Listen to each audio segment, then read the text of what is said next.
Hi, this is Matt with Custom Car Grills. Our video here will focus on a 2010 through 2013 Toyota 4Runner mesh grill we sell on our website.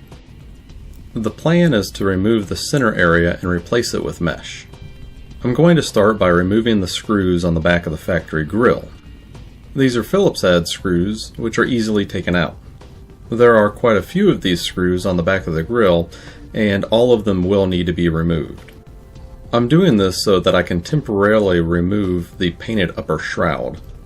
After the screws are removed, there are some push tabs that will need to be released, and most of them can be released by hand. Once the screws and tabs have been taken care of, the upper painted shroud should easily come off.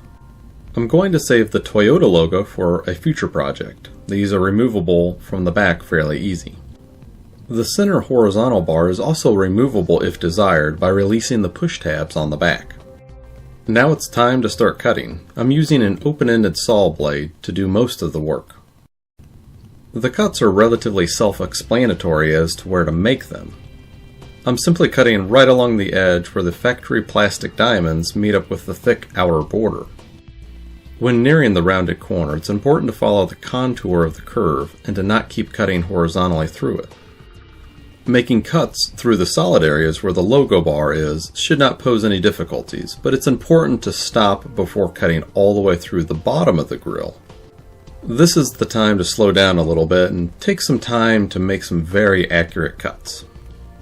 After this crucial vertical cut, it'll be time for my first horizontal cut on the lower edge. This cut is made right above the thick solid line, which is also along the area where the diamonds are filled in. Continuing along the lower edge, it's good to keep a nice, level, even cut going as close to the fully solid border as possible. Just like with the vertical cuts, it's important not to saw through the edge's corner. With all the hand saw cuts made, the center portion should just lift right out. The first thing to do with the center plastic diamonds removed is to pick off the bulky plastic bits that are loose but may still be attached. Then I'm going to start working on the edge to be a little smoother with some 200 grit sandpaper. This will help hide some of the cut marks when the mesh is in place and can be made smoother with finer grits of sandpaper. Next, I'm cutting off some of the small tabs that are protruding from the back of the color-matched shroud. I'm using some large open-ended wire nippers to get a nice clean cut that's right along the edge. Generally, it's best to not sand any remaining part of this. Here's my work thus far. The center diamonds have been removed and I've sanded down the edges to give a nice even border. I think I'm ready for the mesh installation now. These pre-cut pieces are currently available in two styles. One is in our Diamond XXL mesh and the other is in our Perf SS mesh, which is a staggered slot design. Both come with a rubber trim on the lower edge. For this install, I'm using our Perf SS mesh. The mesh is pre-cut and will slide right into place without any modification. To start reassembly, the mesh needs to be as close to the top of the grill as possible. Then, lower the painted shroud on top of the mesh to pinch it in place. It's important that the mesh stays as close to the top as possible while carefully reinstalling the screws that have been previously removed. It's extremely important to note to not over-tighten the screws during this step. The screws need to be snug, but over-tightening them will cause the mesh to pop out.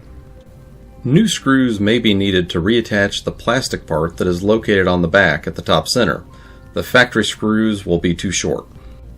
Once it's finished, the lower edge is obviously loose, but when it's reinstalled back on the factory bumper, it won't be flopping around.